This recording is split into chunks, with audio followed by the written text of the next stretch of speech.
ಎಲ್ಲರಿಗೂ ನಮಸ್ಕಾರ. Welcome to my channel. ಇವತ್ತಿನ ವಿಡಿಯೋದಲ್ಲಿ ವರಮಹಾಲಕ್ಷ್ಮಿ ಹಬ್ಬದ ಪ್ರಯುಕ್ತವಾಗಿ ವರಮಹಾಲಕ್ಷ್ಮಿ ಅಮ್ಮನವರಿಗೆ ಮಾಡುವಂತಹ 7 ರೀತಿಯ ನೈವೇದ್ಯಗಳನ್ನು ತಿಳಿಸ್ಕೊಡ್ತಾ ಇದ್ದೀನಿ. ಈಗ ಗೂಡನ್ನು ಯಾವ ರೀತಿಯಾಗಿ ಮಾಡೋದು ಅಂತ ತಿಳಿಸ್ಕೊಡ್ತೀನಿ.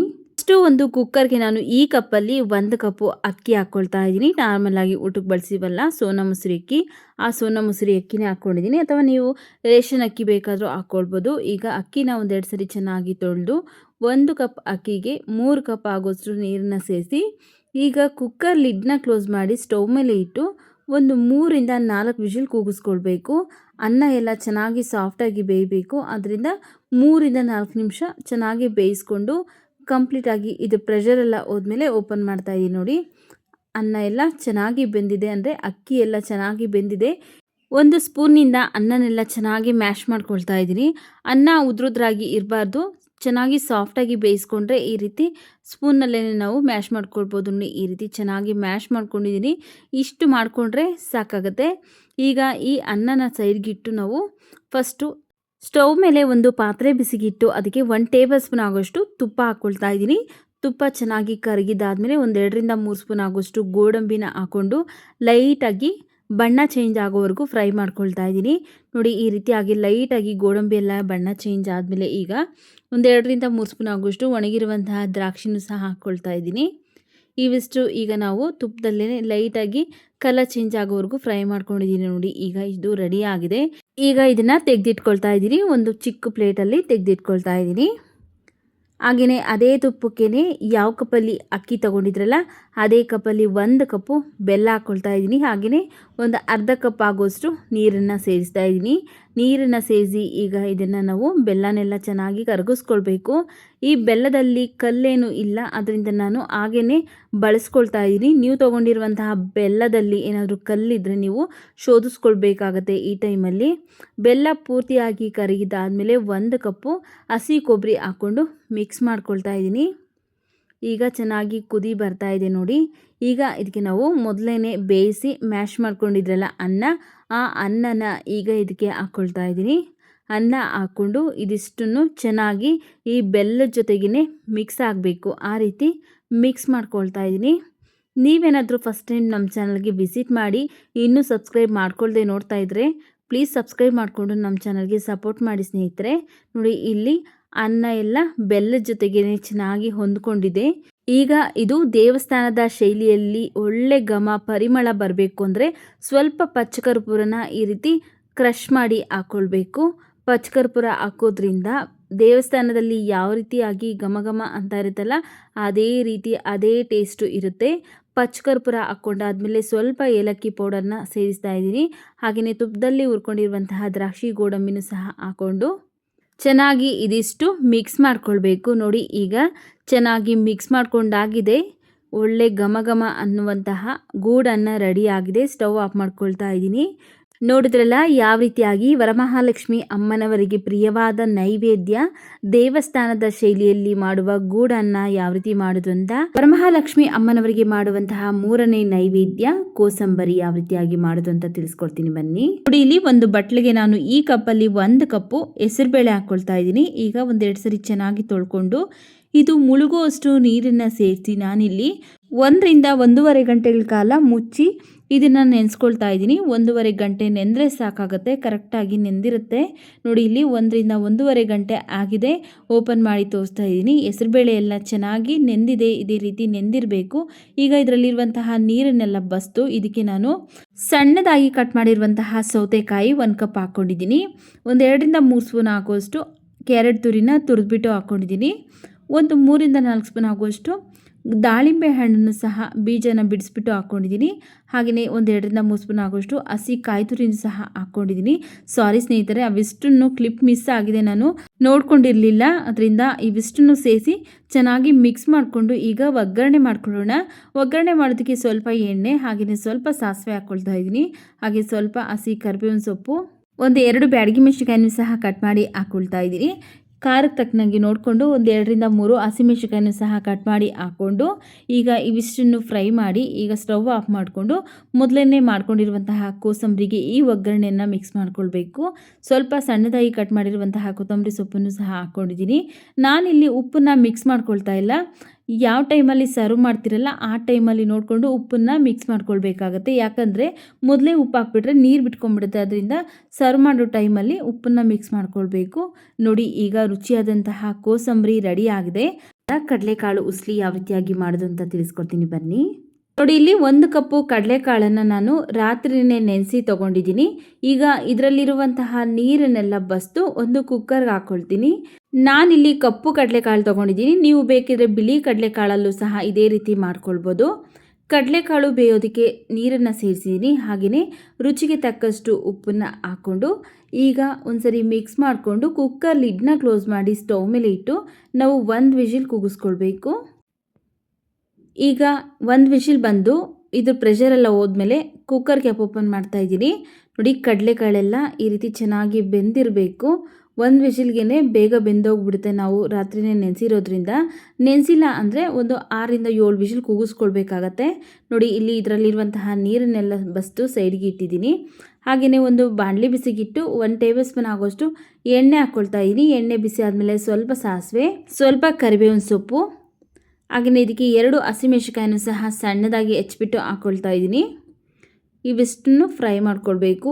ಈಗ ಇದಕ್ಕೆ ನಾವು ಒಂದು 2ರಿಂದ 3 ಸ್ಪೂನ್ ಆಗೋಷ್ಟು ಹಸಿ ಕೊಬ್ಬರಿ ತುರಿ ಹಾಕ್ಕೊಳ್ತಾ ಇದ್ದೀನಿ. 1 ಚಿಟಿಕೆ ಆಗೋಷ್ಟು ಅರಿಶಿನ ಪುಡಿ. ಈಗ ಸ್ಟವ್ವಿನ ಲೋ ಫ್ಲೇಮಲ್ಲಿ ಇಟ್ಕೊಂಡು 1 ನಿಮಿಷ ಚೆನ್ನಾಗಿ ಈ ಕೊಬ್ಬರಿನೆಲ್ಲ ಫ್ರೈ ಮಾಡ್ಕೊಳ್ಬೇಕು. ಈ ಕೊಬ್ಬರಿನ ಫ್ರೈ ಮಾಡೋದ್ರಿಂದ ಈ ಕಡಲೆಕಾಳು ಉಸ್ಲಿ ತುಂಬ ಹೊತ್ತಿಟ್ಟರೂ ಸಹ ಹಾಳಾಗೋದಿಲ್ಲ. ಇಲ್ಲಾಂದರೆ ಹಸಿ ಕೊಬ್ಬರಿ ಹಾಕಿರೋದ್ರಿಂದ ಬೇಗ ಹಾಳಾಗಿಬಿಡುತ್ತೆ. ಅದರಿಂದ 1 ನಿಮಿಷ ಚೆನ್ನಾಗಿ ಫ್ರೈ ಮಾಡಿಕೊಂಡು ಈಗ ಇದಕ್ಕೆ ನಾವು ಫಸ್ಟನ್ನೇ ಬೇಯಿಸಿ ತೊಗೊಂಡಿದ್ರಲ್ಲ ಕಡಲೆಕಾಳು, ಆ ಕಡಲೆಕಾಳನ್ನು ಹಾಕ್ಕೊಂಡಿದ್ದೀನಿ. ಸ್ವಲ್ಪ ಕೊತ್ತಂಬರಿ ಸೊಪ್ಪು, ಒಂದು ಅರ್ಧ ನಿಂಬೆಹಣ್ಣಿನ ರಸನ ಇಟ್ಕೊಂಡು ಸ್ಟವ್ವಿನ ಲೋ ಫ್ಲೇಮಲ್ಲೇ ಇಟ್ಕೊಂಡು ಈಗ ಈ ಕಡಲೆಕಾಳನ್ನೆಲ್ಲ ನಾವು ಚೆನ್ನಾಗಿ 1-2 ನಿಮಿಷ ಫ್ರೈ ಮಾಡ್ಕೊಳ್ಬೇಕು. ಆಗ ಉಪ್ಪು ಖಾರ ಎಲ್ಲ ಚೆನ್ನಾಗಿ ಹಿಡಿಯುತ್ತೆ. ನೋಡಿ ಈಗ 1-2ರಿಂದ 3 ನಿಮಿಷ ಆಗಿದೆ. ಸ್ಟವ್ ಆಫ್ ಮಾಡ್ಕೊಳ್ತಾ ಇದ್ದೀನಿ. ಕಡಲೆಕಾಳು ಉಸ್ಲಿ ರೆಡಿ ಆಗಿದೆ.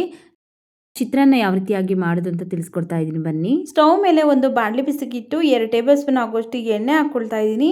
ಎಣ್ಣೆ ಬಿಸಿ ಆದಮೇಲೆ 1-2ರಿಂದ 3 ಸ್ಪೂನ್ ಆಗೋಷ್ಟು ಕಡಲೆ ಬೀಜ ಹಾಕ್ಕೊಳ್ತಾ ಇದ್ದೀನಿ. ಕಡಲೆ ಬೀಜನ ಈಗ ಎಣ್ಣೆಯಲ್ಲಿ ಚೆನ್ನಾಗಿ ಲೈಟಾಗಿ ಕಲರ್ ಚೇಂಜ್ ಆಗೋವರೆಗೂ ಫ್ರೈ ಮಾಡ್ಕೊಳ್ಬೇಕು. ಚಿತ್ರಾನ್ನಕ್ಕೆ ಈ ರೀತಿಯಾಗಿ ಮೊದಲೇ ಕಡಲೆ ಬೀಜ ಫ್ರೈ ಮಾಡೋದ್ರಿಂದ ರುಚಿ ತುಂಬ ಚೆನ್ನಾಗಿರುತ್ತೆ. ನೋಡಿ ಈ ರೀತಿಯಾಗಿ ಲೈಟಾಗಿ ಕಲರ್ ಚೇಂಜ್ ಆದಮೇಲೆ ಈಗ ಫ್ರೈ ಮಾಡ್ಕೊಂಡಿರುವಂತಹ ಕಡಲೆ ಬೀಜನೆಲ್ಲ ತೆಗೆದು ಆನಂತರ ಅದೇ ಎಣ್ಣೆಗೆ ಸ್ವಲ್ಪ ಸಾಸಿವೆ, 1 ಸ್ಪೂನ್ ಉದ್ದಿನಬೇಳೆ, 1 ಸ್ಪೂನ್ ಕಡಲೆಬೇಳೆ, 2 ಬ್ಯಾಡಗಿ ಮೆಣಸಿನಕಾಯನ್ನು ಸಹ ಹಾಕ್ಕೊಂಡಿದ್ದೀನಿ. ಸ್ವಲ್ಪ ಹಸಿ ಕರಿಬೇವಿನ ಸೊಪ್ಪನ್ನು ಸಹ ಹಾಕ್ಕೊಂಡು ಇವಿಷ್ಟು ಲೈಟಾಗಿ ಕಲರ್ ಚೇಂಜ್ ಆಗೋವರೆಗೂ ಫ್ರೈ ಮಾಡ್ಕೊಳ್ತಾ ಇದ್ದೀನಿ. ಈಗ ಇದಕ್ಕೇ 2ರಿಂದ 3 ಹಸಿಮೆಣಸಿನಕಾಯನ್ನು ಸಹ ಕಟ್ ಮಾಡಿ ಹಾಕ್ಕೊಂಡು ಫ್ರೈ ಮಾಡ್ಕೊಳ್ತಾ ಇದ್ದೀನಿ. ನೋಡಿ ಈಗ ಫ್ರೈ ಮಾಡ್ಕೊಂಡಾಗಿದೆ. ಈಗ ಇದಕ್ಕೆ ನಾನು 2ರಿಂದ 3 ಸ್ಪೂನ್ ಆಗೋಷ್ಟು ಹಸಿ ಕೊಬ್ಬರಿ ತುರಿ ಹಾಕ್ಕೊಳ್ತಾ ಇದ್ದೀನಿ. ಹಾಗೆ ಸ್ವಲ್ಪ ಅರಿಶಿನ ಪುಡಿ ಸೇರಿಸ್ತಾ ಇದ್ದೀನಿ. ಈಗ ಇವಿಷ್ಟನ್ನು ಸ್ಟವ್ವಿನ ಲೋ ಫ್ಲೇಮಲ್ಲಿಟ್ಟು ನಾವು 1-2 ನಿಮಿಷ ಚೆನ್ನಾಗಿ ಫ್ರೈ ಮಾಡ್ಕೊಳ್ಬೇಕು. ಹಸಿ ಕೊಬ್ಬರಿಯಲ್ಲಿರುವಂತಹ ಹಸಿ ಸ್ಮೆಲ್ಲೆಲ್ಲ ಹೋಗಬೇಕು. ಆಗ ತುಂಬ ಚೆನ್ನಾಗಿರುತ್ತೆ ಟೇಸ್ಟು. 1-2 ನಿಮಿಷ ಫ್ರೈ ಮಾಡಿಕೊಂಡು ಈಗ ಇದಕ್ಕೆ ನಾನು ಉದುರೋದ್ರಾಗಿ ರೆಡಿ ಮಾಡ್ಕೊಂಡಿರುವಂತಹ ಅನ್ನ ಹಾಕ್ಕೊಳ್ತಾ ಇದ್ದೀನಿ. ಅನ್ನ ಹಾಕ್ಕೊಂಡು ರುಚಿಗೆ ನೋಡಿಕೊಂಡು ಬೇಕು ಅನಿಸಿದ್ರೆ ನೀವು ಉಪ್ಪನ್ನು ಸೇರಿಸ್ಕೊಳ್ಳಿ. ನಾನಿಲ್ಲಿ ಅನ್ನಕ್ಕೆ ಉಪ್ಪು ಹಾಕಿ ಮಾಡಿರೋದ್ರಿಂದ ಸ್ವಲ್ಪ ರುಚಿಗೆ ಎಷ್ಟು ಬೇಕಾಗುತ್ತಲ್ಲ ಅಷ್ಟು ಉಪ್ಪನ್ನು ಸೇರಿಸಿದ್ದೀನಿ. ಹಾಗೆಯೇ ಸ್ವಲ್ಪ ಕೊತ್ತಂಬರಿ ಸೊಪ್ಪು, ಒಂದು ಅರ್ಧ ನಿಂಬೆ ಹಣ್ಣಿನ ರಸನ ಇಟ್ಕೊಳ್ತಾ ಇದ್ದೀನಿ. ಎಣ್ಣೆಯಲ್ಲಿ ಮೊದಲೇ ಫ್ರೈ ಮಾಡಿ ತೆಗೆದಿಟ್ಕೊಂಡಿರುವಂತಹ ಕಡಲೆ ಬೀಜನೂ ಸಹ ಹಾಕ್ಕೊಂಡು ಇವಿಷ್ಟನ್ನು ಈಗ ನಾವು ಮಿಕ್ಸ್ ಆಗೋ ಥರ ಮಿಕ್ಸ್ ಮಾಡ್ಕೊಳ್ಬೇಕು. ನೀವೇನಾದರೂ ನಮ್ಮ ಚಾನಲ್ಗೆ ಫಸ್ಟ್ ಟೈಮ್ ವಿಸಿಟ್ ಮಾಡಿ ನೋಡ್ತಾ ಇದ್ದರೆ ಪ್ಲೀಸ್ ನಮ್ಮ ಚಾನಲ್ಗೆ ಸಬ್ಸ್ಕ್ರೈಬ್ ಮಾಡಿಕೊಂಡು ಸಪೋರ್ಟ್ ಮಾಡಿ ಸ್ನೇಹಿತರೆ. ನೋಡಿ ಈ ರೀತಿಯಾಗಿ ಚೆನ್ನಾಗಿ ಮಿಕ್ಸ್ ಮಾಡ್ಕೊಳ್ಬೇಕು. ಸ್ಟವ್ವಿನ ಲೋ ಫ್ಲೇಮಲ್ಲೇ ಇಟ್ಕೊಂಡು ಚೆನ್ನಾಗಿ ಮಿಕ್ಸ್ ಮಾಡ್ಕೊಂಡಿದ್ದೀನಿ. ನೋಡಿ ಈಗ ಚಿತ್ರಾನ್ನ ರೆಡಿ ಆಗಿದೆ. ಸ್ಟವ್ ಆಫ್ ಮಾಡ್ಕೊಳ್ತಾ ಇದ್ದೀನಿ. ಪುಳಿಯೋಗರೆ ಯಾವ ರೀತಿಯಾಗಿ ಮಾಡೋದು ಅಂತ ತಿಳಿಸ್ಕೊಡ್ತೀನಿ ಬನ್ನಿ. ಸ್ಟವ್ ಮೇಲೆ ಒಂದು ಬಾಣಲಿ ಬಿಸಿಗಿಟ್ಟು 2 ಟೇಬಲ್ ಸ್ಪೂನ್ ಆಗೋಷ್ಟು ಎಣ್ಣೆ ಹಾಕ್ಕೊಂಡಿದ್ದೀನಿ. ಎಣ್ಣೆ ಬಿಸಿ ಆದಮೇಲೆ ಸ್ವಲ್ಪ ಸಾಸಿವೆ ಹಾಕ್ಕೊಳ್ತಾ ಇದ್ದೀನಿ. 1 ಸ್ಪೂನ್ ಕಡಲೆಬೇಳೆ ಹಾಕ್ಕೊಳ್ತಾ ಇದ್ದೀನಿ. 1 ಸ್ಪೂನ್ ಉದ್ದಿನಬೇಳೆ, 2ರಿಂದ 3 ಸ್ಪೂನ್ ಆಗೋಷ್ಟು ಕಡಲೆ ಬೀಜ ಹಾಕ್ಕೊಳ್ತಾ ಇದ್ದೀನಿ. 2 ಬ್ಯಾಡಗಿ ಮೆಣಸಿನಕಾಯನ್ನು ಸಹ ಕಟ್ ಮಾಡಿ ಹಾಕ್ಕೊಳ್ತಾ ಇದ್ದೀನಿ. ಇಲ್ಲಿ ಸ್ವಲ್ಪ ಕರಿಬೇವಿನ ಸೊಪ್ಪು ಇದ್ದರೆ ಹಾಕ್ಕೊಳ್ಳಿ. ನಾನಿಲ್ಲಿ ಕರಿಬೇವಿನ ಸೊಪ್ಪು ಹಾಕೋದು ಮರ್ತೋಗಿದ್ದೀನಿ, ಅದರಿಂದ ಹಾಗೇ ಮಾಡ್ಕೊಳ್ತಾ ಇದ್ದೀನಿ. ಇವಿಷ್ಟನ್ನು ಈಗ ನಾನು ಎಣ್ಣೆಯಲ್ಲಿ ಚೆನ್ನಾಗಿ ಲೈಟಾಗಿ ಕಲರ್ ಚೇಂಜ್ ಆಗೋವರೆಗೂ ಫ್ರೈ ಮಾಡ್ಕೊಂಡಿದ್ದೀನಿ. ನೋಡಿ ಈ ರೀತಿಯಾಗಿ ಲೈಟಾಗಿ ಕಲರ್ ಚೇಂಜ್ ಆದಮೇಲೆ 2 ಸ್ಪೂನ್ ಆಗುವಷ್ಟು ನಾನಿಲ್ಲಿ ಪುಳಿಯೋಗರೆ ಪೌಡ್ರ್ ಹಾಕ್ಕೊಳ್ತಾ ಇದ್ದೀನಿ. ರೆಡಿಮೇಡ್ ಪುಳಿಯೋಗರೆ ಬರುತ್ತಲ್ಲ ಅದನ್ನೇ ಹಾಕ್ಕೊಂಡಿದ್ದೀನಿ.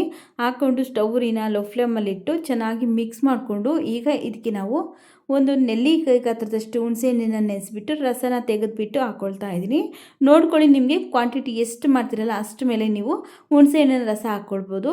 ನಾನಿಲ್ಲಿ 2 ಸ್ಪೂನ್ ಅಷ್ಟೇ ಹಾಕಿರೋದ್ರಿಂದ ಒಂದು ನೆಲ್ಲಿಕಾಯಿ ಗಾತ್ರದಷ್ಟು ಹುಣಸೆಹಣ್ಣನ್ನು ನೆನೆಸ್ಬಿಟ್ಟು ರಸ ಹಾಕ್ಕೊಂಡಿದ್ದೀನಿ. ಈಗ ಸ್ಟೌವಿನ ಲೋ ಫ್ಲೇಮಲ್ಲಿಟ್ಟು ಚೆನ್ನಾಗಿ ಮಿಕ್ಸ್ ಮಾಡಿಕೊಂಡು ಎಣ್ಣೆ ಬಿಟ್ಟಾದಮೇಲೆ ಈಗ ಫಸ್ಟೇ ಉದ್ರುದ್ರಾಗಿ ರೆಡಿ ಮಾಡ್ಕೊಂಡಿರುವಂತಹ ಅನ್ನ ಹಾಕ್ಕೊಂಡು ಚೆನ್ನಾಗಿ ಮಿಕ್ಸ್ ಮಾಡ್ಕೊಳ್ತಾ ಇದ್ದೀನಿ. ನೀವೇನಾದರೂ ಫಸ್ಟ್ ಟೈಮ್ ನಮ್ಮ ಚಾನಲ್ಗೆ ವಿಸಿಟ್ ಮಾಡಿ ನೋಡ್ತಾ ಇದ್ದರೆ ಪ್ಲೀಸ್ ನಮ್ಮ ಚಾನಲ್ಗೆ ಸಬ್ಸ್ಕ್ರೈಬ್ ಮಾಡಿಕೊಂಡು ಸಪೋರ್ಟ್ ಮಾಡಿ ಸ್ನೇಹಿತರೆ. ನೋಡಿ, ಈ ರೀತಿಯಾಗಿ ಚೆನ್ನಾಗಿ ಮಿಕ್ಸ್ ಮಾಡ್ಕೊಂಡಾಗಿದೆ. ಈಗ ಸ್ಟವ್ ಆಫ್ ಮಾಡ್ಕೊಳ್ತಾ ಇದ್ದೀನಿ. ನೋಡಿದ್ರಲ್ಲ ಯಾವ ರೀತಿಯಾಗಿ ವರಮಹಾಲಕ್ಷ್ಮಿ ಅಮ್ಮನವರಿಗೆ ನೈವೇದ್ಯವಾಗಿ ಮಾಡುವಂತಹ ಪುಳಿಯೋಗರೆ ಯಾವ ರೀತಿ ಮಾಡೋದು ಅಂತ, ಬಾಳೆಹಣ್ಣಿನ ರಸಾಯನ ಯಾವ ರೀತಿಯಾಗಿ ಮಾಡೋದು ಅಂತ ತಿಳಿಸ್ಕೊಡ್ತೀನಿ. ನೋಡಿ, ಇಲ್ಲಿ ಒಂದು ಬಟ್ಲಿಗೆ ನಾನು 2 ಚೆನ್ನಾಗಿ ಹಣ್ಣಾಗಿರುವಂತಹ ದೊಡ್ಡ ಬಾಳೆಹಣ್ಣನ್ನು ತಗೊಂಡಿದ್ದೀನಿ. ದೊಡ್ಡ ಬಾಳೆಹಣ್ಣನ್ನು ಈ ರೀತಿ ಸ್ಲೈಸಸ್ ಆಗಿ ಕಟ್ ಮಾಡ್ಕೊಳ್ತಾ ಇದ್ದೀನಿ. ನೀವು ಬೇಕಿದ್ರೆ ಇದಕ್ಕೇನೆ ಅವಲಕ್ಕಿನೂ ಸಹ ನೆನೆಸ್ಬಿಟ್ಟು ಸೇರಿಸ್ಬೋದು. ಬಾಳೆಹಣ್ಣನ್ನು ಕಟ್ ಮಾಡ್ಕೊಂಡಾದಮೇಲೆ ಒಂದು 2ರಿಂದ 3 ಸ್ಪೂನ್ ಆಗುವಷ್ಟು ಬೆಲ್ಲನ ಪೌಡ್ರ್ ಮಾಡಿ ಸೇರಿಸ್ತಾ ಇದ್ದೀನಿ. ಹಾಗೆಯೇ 2ರಿಂದ 3 ಸ್ಪೂನ್ ಆಗುವಷ್ಟು ಕೊಬ್ಬರಿನ ತುರಿದ್ಬಿಟ್ಟು ಸೇರಿಸ್ತಾ ಇದ್ದೀನಿ. ಒಂದು 2 ಸ್ಪೂನ್ ಗೋಡಂಬಿ ಹಾಕ್ಕೊಳ್ತಾ ಇದ್ದೀನಿ. ಹಾಗೆಯೇ 2 ಸ್ಪೂನ್ ಒಣಗಿರುವಂಥ ದ್ರಾಕ್ಷಿ, ಒಂದು 3 ಸ್ಪೂನ್ ಆಗುವಷ್ಟು ದಾಳಿಂಬೆ ಹಣ್ಣಿನ ಬೀಜ ಹಾಕ್ಕೊಳ್ತಾ ಇದ್ದೀನಿ. ಒಂದು ಸ್ವಲ್ಪ ಏಲಕ್ಕಿ ಪೌಡರ್ ಸೇರಿಸಿದ್ದೀನಿ. ಹಾಗೆಯೇ ಇದಕ್ಕೆ 1 ಸ್ಪೂನ್ ಜೇನುತುಪ್ಪ ಹಾಕ್ಕೊಳ್ತಾ ಇದ್ದೀನಿ. ಜೇನುತುಪ್ಪ ಹಾಕೋದ್ರಿಂದ ರುಚಿ ತುಂಬ ಚೆನ್ನಾಗಿರುತ್ತೆ. ಇದ್ದರೆ ಹಾಕ್ಕೊಳ್ಳಿ, ಇಲ್ಲ ಅಂದರೆ ಜೇನುತುಪ್ಪನ ಸ್ಕಿಪ್ ಮಾಡ್ಕೊಳ್ಬೋದು. ಜೇನುತುಪ್ಪ ಹಾಕ್ಕೊಂಡು ಇವಿಷ್ಟನ್ನು ಚೆನ್ನಾಗಿ ಒಂದ್ಸರಿ ಮಿಕ್ಸ್ ಮಾಡ್ಕೊಳ್ಬೇಕು. ದೇವಸ್ಥಾನದಲ್ಲೆಲ್ಲ ಯಾವ ರೀತಿ ಕೊಡ್ತಾರಲ್ಲ ಅದೇ ರುಚಿ ಇರುತ್ತೆ ಈ ಜೇನುತುಪ್ಪ ಹಾಕಿ ಮಾಡೋದ್ರಿಂದ. ನೋಡಿ, ಚೆನ್ನಾಗಿ ಮಿಕ್ಸ್ ಮಾಡ್ಕೊಂಡಾಗಿದೆ. ಬಾಳೆಹಣ್ಣಿನ ರಸಾಯನ ರೆಡಿಯಾಗಿದೆ. ಮೊಸರನ್ನ ಯಾವ ರೀತಿಯಾಗಿ ತುಂಬ ಸುಲಭವಾಗಿ ಮಾಡೋದು ಅಂತ ತಿಳಿಸ್ಕೊಡ್ತಾ ಇದ್ದೀನಿ. ನೋಡಿ, ಇಲ್ಲಿ ಫಸ್ಟು ಅನ್ನನ ಮೆತ್ತಗೆ ಸಾಫ್ಟಾಗಿ ಬೇಯಿಸ್ಕೊಂಡಿರಬೇಕು. ಫಸ್ಟು ನೀವು ರೇಷನ್ ಅಕ್ಕಿಯಲ್ಲಾದರೂ ಮಾಡ್ಕೊಳ್ಬೋದು ಅಥವಾ ನಾರ್ಮಲಾಗಿ ಊಟಕ್ಕೆ ಬಳಸುವಂತಹ ಸೋನಾ ಮಸೂರಿ ಅಕ್ಕಿಯಲ್ಲಾದರೂ ಮಾಡ್ಕೊಳ್ಬೋದು. ಯಾವುದ್ರಲ್ಲೇ ಬೇಕಾದರೂ ಮಾಡ್ಕೊಳ್ಬೋದು. ಆದರೆ ಸ್ವಲ್ಪ ನೀರನ್ನು ಜಾಸ್ತಿ ಇಟ್ಟು ಸಾಫ್ಟಾಗಿ ಬೇಯಿಸ್ಕೊಂಡಿರಬೇಕು. ಈ ರೀತಿ ಒಂದ್ಸರಿ ಸ್ಪೂನಿಂದ ಚೆನ್ನಾಗಿ ಮ್ಯಾಶ್ ಮಾಡ್ಕೊಳ್ಬೇಕು. ನೋಡಿ, ಮ್ಯಾಶ್ ಮಾಡ್ಕೊಂಡಾಗಿದೆ. ಈಗ ಇದಕ್ಕೆ ನಾನು 1 ಕಪ್ಪು ಗಟ್ಟಿ ಮೊಸರು ಹಾಕ್ಕೊಳ್ತಾ ಇದ್ದೀನಿ. ಗಟ್ಟಿ ಮೊಸರು ಹಾಕ್ಕೊಂಡಾದ್ಮೇಲೆ ಅದೇ ಕಪ್ಪಲ್ಲಿ 1 ಕಪ್ಪು ಕಾಯಿಸಿ ತಣ್ಣಗಾಗಿರುವಂತಹ ಹಾಲನ್ನು ಹಾಕ್ಕೊಳ್ತಾ ಇದ್ದೀನಿ. ಹಾಲಾದರೂ ಹಾಕ್ಬೋದು ಅಥವಾ ನೀವು ನೀರನ್ನು ಬೇಕಾದರೂ ಹಾಕ್ಕೊಳ್ಬೋದು. ಈಗ ರುಚಿಗೆ ತಕ್ಕಷ್ಟು ಉಪ್ಪನ್ನ ಸೇರಿಸ್ತಾ ಇದ್ದೀನಿ. ಉಪ್ಪನ್ನು ಸೇರಿಸಿ ಇದಿಷ್ಟು ಚೆನ್ನಾಗಿ ಮಿಕ್ಸ್ ಆಗೋ ಥರ ಮಿಕ್ಸ್ ಮಾಡ್ಕೊಳ್ತಾ ಇದ್ದೀನಿ. ನೀವು ಎಷ್ಟೇ ಹೊತ್ತು ಇಟ್ಟು ಸಹ ಗಟ್ಟಿ ಆಗೋದಿಲ್ಲ, ಮೊಸರನ್ನ ಸಾಫ್ಟಾಗಿ ಇರುತ್ತೆ. ಈ ರೀತಿ ಹಾಲು ಮತ್ತು ಮೊಸರನ್ನ ಸೇರಿಸಿ ಮಾಡೋದ್ರಿಂದ ರುಚಿಯಲ್ಲೂ ಸಹ ತುಂಬ ಚೆನ್ನಾಗಿರುತ್ತೆ. 2 ಮಿಕ್ಸ್ ಮಾಡಿದರೆ ನೋಡಿ, ಈ ರೀತಿಯಾಗಿ ಚೆನ್ನಾಗಿ ಮಿಕ್ಸ್ ಮಾಡ್ಕೊಂಡಿದ್ದೀನಿ. ಈಗ ಇದನ್ನು ಸೈಡ್ಗಿಟ್ಟು ಒಗ್ಗರಣೆ ಮಾಡ್ಕೊಳ್ಳೋಣ ಬನ್ನಿ. ಸ್ಟವ್ ಮೇಲೆ ಒಂದು ಪಾತ್ರೆ ಬಿಸಿಗಿಟ್ಟು 1 ಸ್ಪೂನ್ ಆಗುವಷ್ಟು ಎಣ್ಣೆ ಬಿಸಿ ಆದಮೇಲೆ ಸ್ವಲ್ಪ ಸಾಸಿವೆ, ಹಾಗೆಯೇ 1 ಸ್ಪೂನ್ ಉದ್ದಿನಬೇಳೆ, 1 ಸ್ಪೂನ್ ಕಡಲೆಬೇಳೆ, ಸ್ವಲ್ಪ ಹಸಿ ಕರಿಬೇವಿನ ಸೊಪ್ಪು, ಹಾಗೆಯೇ ಇಲ್ಲಿ ಖಾರಕ್ಕೆ ತಕ್ಕಂಗೆ ಒಂದು 2ರಿಂದ 3 ಹಸಿಮೆಣಸಿನಕಾಯಿನ ಕಟ್ ಮಾಡಿ ಸೇರಿಸಿದ್ದೀನಿ. ಒಂದು 2 ಬ್ಯಾಡಗಿ ಮೆಣಸಿನಕಾಯಿನೂ ಸಹ ಕಟ್ ಮಾಡಿ ಹಾಕ್ಕೊಂಡು ಇವಿಷ್ಟನ್ನು ಲೈಟಾಗಿ ಕಲರ್ ಚೇಂಜ್ ಆಗೋವರೆಗೂ ಫ್ರೈ ಮಾಡಿಕೊಂಡು ಸ್ಟವ್ ಆಫ್ ಮಾಡಿಕೊಂಡು ಈಗ ಮಾಡ್ಕೊಂಡಿರುವಂತಹ ಮೊಸರನ್ನಕ್ಕೆ ಈ ಒಗ್ಗರಣೆನ ಮಿಕ್ಸ್ ಮಾಡ್ಕೊಳ್ಬೇಕು. ನೀವೇನಾದರೂ ನಮ್ಮ ಚಾನಲ್ಗೆ ಫಸ್ಟ್ ಟೈಮ್ ವಿಸಿಟ್ ಮಾಡಿ ನೋಡ್ತಾ ಇದ್ದರೆ ಪ್ಲೀಸ್ ನಮ್ಮ ಚಾನಲ್ಗೆ ಸಬ್ಸ್ಕ್ರೈಬ್ ಮಾಡಿಕೊಂಡು ಸಪೋರ್ಟ್ ಮಾಡಿ ಸ್ನೇಹಿತರೆ. ನೋಡಿ, ಈ ರೀತಿಯಾಗಿ ಚೆನ್ನಾಗಿ ಮಿಕ್ಸ್ ಮಾಡ್ಕೊಳ್ಬೇಕು. ಈಗ ಇದನ್ನು ಸೈಡ್ಗಿಟ್ಟು ಸಣ್ಣದಾಗಿ ಕಟ್ ಮಾಡಿರುವಂತಹ ಸ್ವಲ್ಪ ಕೊತ್ತಂಬರಿ ಸೊಪ್ಪನ್ನು ಸೇರಿಸ್ತಾ ಇದ್ದೀನಿ. ಹಾಗೆಯೇ ಒಂದು 2ರಿಂದ 3 ಸ್ಪೂನ್ ಆಗುವಷ್ಟು ದಾಳಿಂಬೆ ಕಾಳು ಹಾಕ್ಕೊಳ್ತಾ ಇದ್ದೀನಿ. ಅಂದರೆ ದಾಳಿಂಬೆ ಹಣ್ಣಿನ ಬೀಜನ ಸೇರಿಸಿ ಚೆನ್ನಾಗಿ ಮಿಕ್ಸ್ ಮಾಡ್ಕೊಳ್ತಾ ಇದ್ದೀನಿ. ನೋಡಿ, ಈಗ ರುಚಿಯಾದಂತಹ ಮೊಸರನ್ನ ರೆಡಿಯಾಗಿದೆ. ನೋಡಿದ್ರಲ್ಲ ಯಾವ ರೀತಿಯಾಗಿ 7 ರೀತಿಯಾದಂತಹ ನೈವೇದ್ಯ ಪ್ರಸಾದಗಳನ್ನ ಯಾವ ರೀತಿ ಮಾಡೋದಂತ. ನೀವು ಸಹ ಹಬ್ಬಕ್ಕೆ ಈ ರೀತಿ ನೈವೇದ್ಯ ಪ್ರಸಾದಗಳನ್ನು ಮಾಡಿ ದೇವಿಯ ಕೃಪೆಗೆ ಪಾತ್ರರಾಗಿ. ವಿಡಿಯೋ ಇಷ್ಟ ಆಗಿದ್ರೆ ವಿಡಿಯೋಗೆ ಲೈಕ್ ಮಾಡಿ, ವಿಡಿಯೋವನ್ನು ಶೇರ್ ಮಾಡಿ, ನಮ್ಮ ಚಾನಲ್ಗೆ ಸಬ್ಸ್ಕ್ರೈಬ್ ಮಾಡಿ ಸಪೋರ್ಟ್ ಮಾಡಿ.